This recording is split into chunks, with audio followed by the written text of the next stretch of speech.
Hi, magandang araw po sa inyong lahat.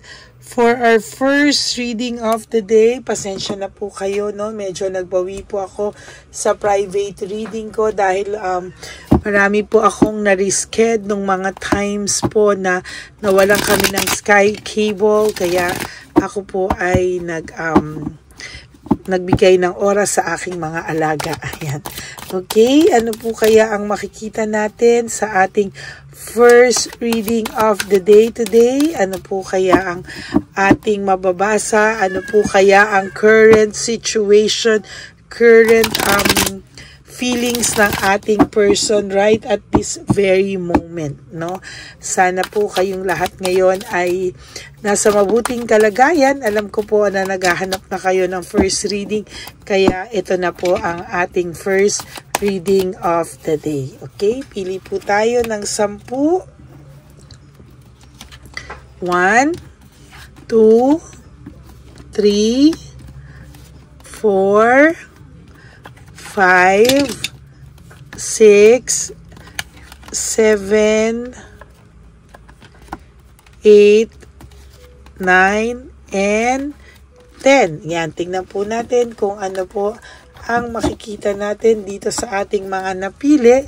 No, punta rin po muna tayo dito naman po. Yan. Pili na po tayo ng ating 10 baraha dito, no? Pero bago po yan, balasahin muna po natin mabuti. Ano po kaya ang makikita natin sa ngayon, ano? Tingnan po natin.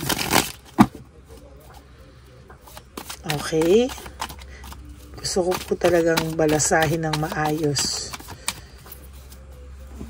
Okay. Pili na po tayo ng 10.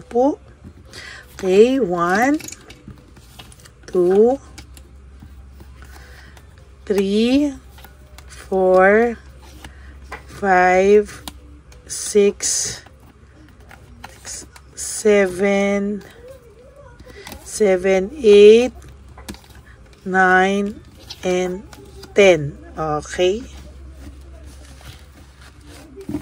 Sige po, tingnan po natin. Huwag niyo po itong i-skip, no? Dito po tayo kumukuha ng energy sa atin pong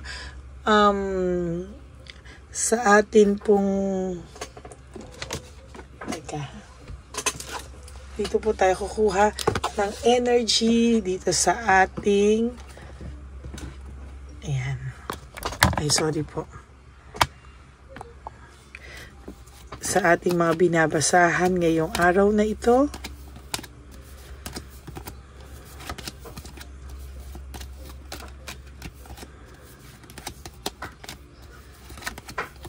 Okay.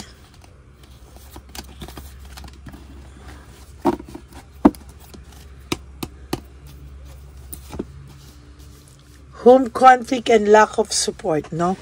Malamang po meron pong nabalitaan ang inyong third party or may nabalitaan po ang person nyo na talagang naapektuhan po sila at naapektuhan po sila at dahil po sa nabalitaan nila or dahil sa napag-usapan nila, napasok ka po sa topic nila, no?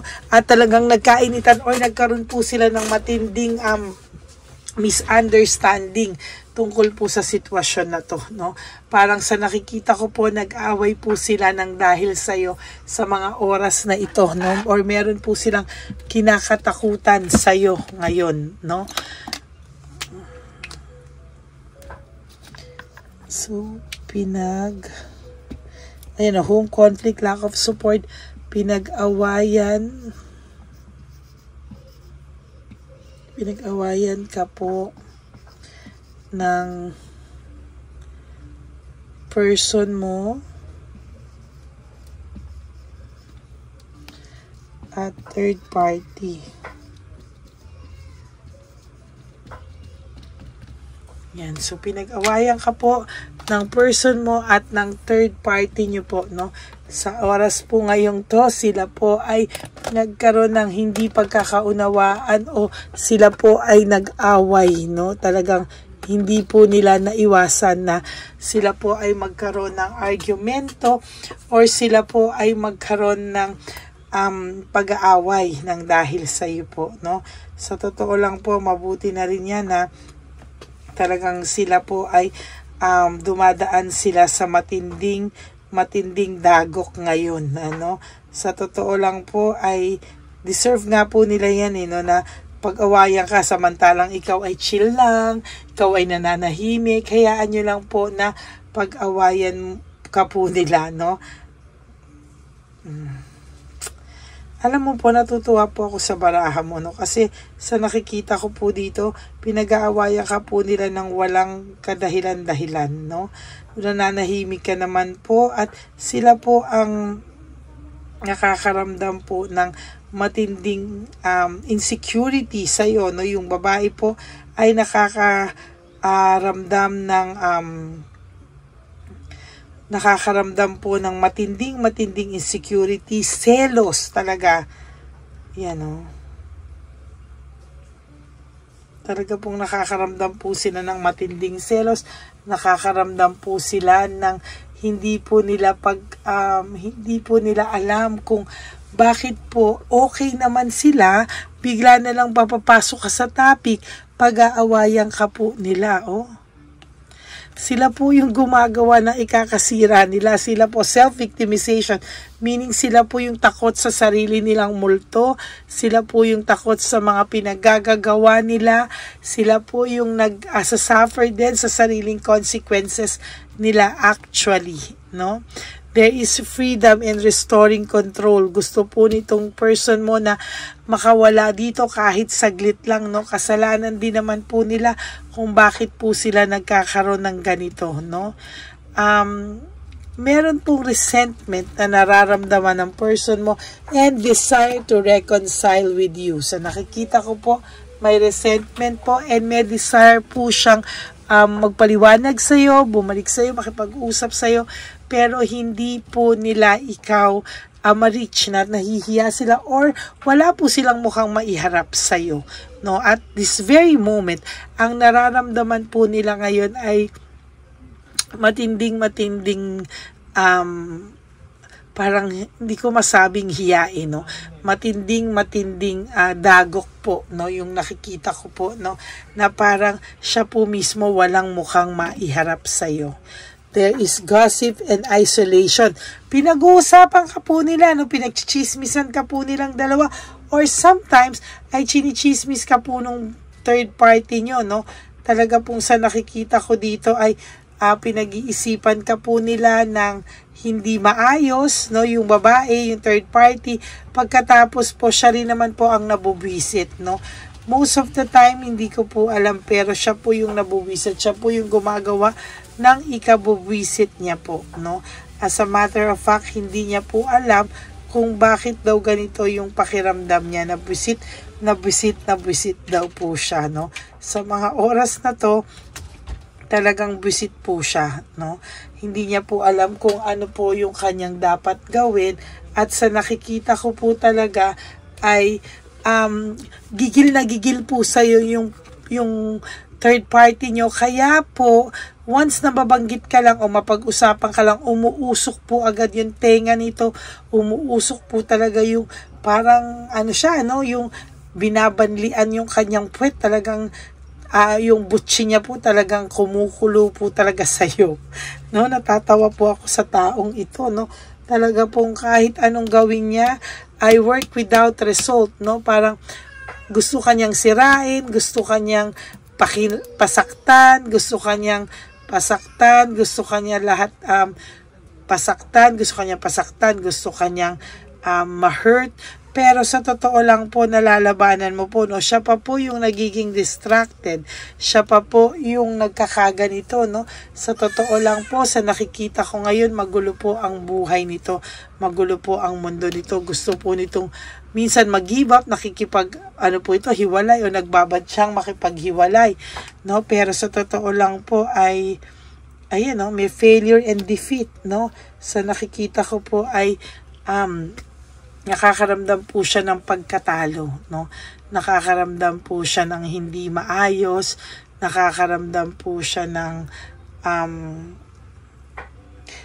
parang feeling niya po lahat ng gawin niya, talo pa rin siya sa'yo. Lahat, kahit na anong gawin niya sa person mo, nasa isip ka pa rin ng person mo. Kaya po, lagi po silang nag-aaway. And right at this very moment, pinag-aawayan ka po talaga nilang dalawa, no? So, nakikita ko rin po dito, there's anger, no? Mayroon ako nakikitang anger and argument. Ayan po yung sinasabi ko na nakakakita po ako ng pag-aaway, galit, pag-aaway, ayan, no? Nakakakita po ako ng matinding pag-aaway sa ngayon, no? Meron po laging doubts, no? Doubts, meron pong doubts dito. May nakikita po akong hindi maayos, no? Lagi po silang nagkakagulo. Very disorganized po ang person na to sa ngayon, ano? At sa nakikita ko po ay hindi din po niya matansya kung bakit yung person mo hanggang ngayon ay hindi po siya mamahal ng siya lang. Yung person mo po somehow is talagang nakakaramdam ng matinding pagkabagok. Pag magkasama sila, nararamdaman niya yung boredom. Kaya, alam mo po to, the more na nagpo-post to, the more to na nambubwisit sa Facebook or nambubwisit sa social media niya, sinasabi ko po sa'yo, ang tindi po ng insecurity nito sa'yo, no? Ayun, give up, talagang give up siya, no? Minsan, sumusuko na lang siya kasi sa totoo lang, napapagod na rin po ito, no? Na parang hindi niya po alam kung ano ang gusto niyang gawin, no? Panay po sila conflict ng third party, conflict po silang dalawa, no? Pareho po silang may conflict. May conflict po akong nakikita sa inyong karibal, sa inyong third party, and mostly sa ngayon po ay talagang nakakakita ako ng matinding ang parang hindi niya po masabi kung saan daw nanggagaling yung lungkot niya, no? Kung saan nanggagaling ito lahat, no? Parang ang pakiramdam niya po dito ay hindi niya po masabi kung bakit nagkakaroon po siya ng kaguluhan sa kanyang kaisipan, ano? And talagang nahihirapan po siya sa ngayon. There is this sacrifice and martyrdom, no? Talagang lahat po ay na pwede niyang gawin ay gagawin niya, ngunit hindi pa rin po niya makuha ang atensyon na buong buo at pagmamahal na buong buo ng person mo, dahil at the back of this person's mind, your person's mind, dala-dala niya po yung bigat ng loob, no, sa nagawa niya sa'yo. Hindi po siya totally, ayan, no, yung bigat po ng pag-alis sa'yo, na nag-move forward siya sa ibang tao, na alam niya pong nasaktan ka niya, somehow, talaga pong dala-dala niya, everyday ng buhay niya, ay naiisip ka po niya dahil dala-dala niya po yung sakit na naibigay niya sa'yo. No? There is this loss of balance, disorganized, overwhelmed. Sa nakikita ko po ay sobra na po itong overwhelmed. Gusto po ng taong ito o ng person niya ng peace of mind, pero siya po ang gumawa niyan sa sarili niya. Kaya sorry na lang po, no? Kasi since siya yung gumawa niyan sa sarili niya, hindi po ganon kabilis mawala yung sakit na nararamdaman niya, yung bigat na nararamdaman niya. Parang lagi po siyang may loneliness and isolation. Gusto niya po laging ina-isolate yung kanyang pakiramdam, kanyang sarili sa mga tao, no? Parang hindi niya po kaya na panindigan na, ayan, no, na ganyan, no, na masaya lang po siya, napakitang tao siya. Hindi po, lagi siyang may nararamdamang loneliness and isolation. He or she wants a peace of mind, and dahil po hindi siya matahimik, dahil lagi po siyang stress and burnout, no? Talaga pong sabi ko sa inyo ay magulong-magulo po ang buhay nitong taong ito, no? So yan po ang ating first reading of the day. Pinag-aawayan ka po ng person mo at ng third party. Sobra po talaga ang gigil sa iyo nito, at sobra po talaga nagpuputok ang butsi nito every time pong maaalala ka niya, every time pong matatakot siya, dahil may takot siya, no? Na baka one day iwan lang din siya ng person mo. Talagang hindi niya po mawari kung ano po ang pakiramdam niya.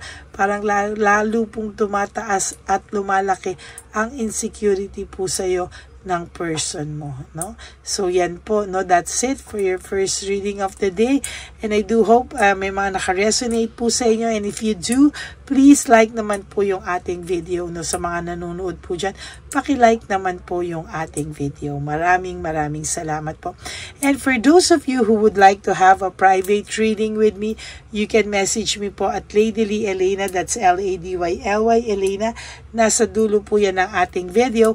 Diyan nyo lang po ako makukontak. That's my only official and legit FB account. Yan, maraming salamat po, no? And sana po ay may napulot kayong mensahe para sa inyo sa araw na ito. At para po sa lahat na magbibigay ng super thanks for this video, I would really appreciate that and be grateful for that from the bottom of my heart. Lalo na po tayo ay nagsisimula ng mag-ipon para po sa ating One Love a Day Christmas edition for our street elderly. Yan, maraming salamat po dyan, and I hope mas marami po tayong mapasaya sa Pasko. Hindi po nila maramdaman na sila ay nag-iisa sa Pasko. Okay? And please, no skipping of ads. Isa pa po yan, tulong nyo na po yan sa ating channel. Kaya wag po kayong malulungkot, ha? Marami po tayong napapasaya sa channel natin. Please help me reach 20,000 subscribers as of now. As of the moment, we are approaching 15,000 subscribers. Sana po ay matulungan niya tayo na ikalat po ang ating channel para naman po mas marami pa po tayong matulungan. Okay? God bless you everyone. At sabi ko nga po sa aking mga ever loyal, solid na Lady Elena friends, family, and subscribers, I love you all from the bottom of my heart. Mahal na mahal ko po kayong lahat. And I do hope na lahat kayo ay nasa mabuting kalagayan. Just live one day at a time po. Yan ang lagi kong bilin sa inyo. Huwag nyo muna pong isipin ang lahat ng okasyon na darating sa buhay nyo. Just live for today. You wake up and do 3 things that will make you happy.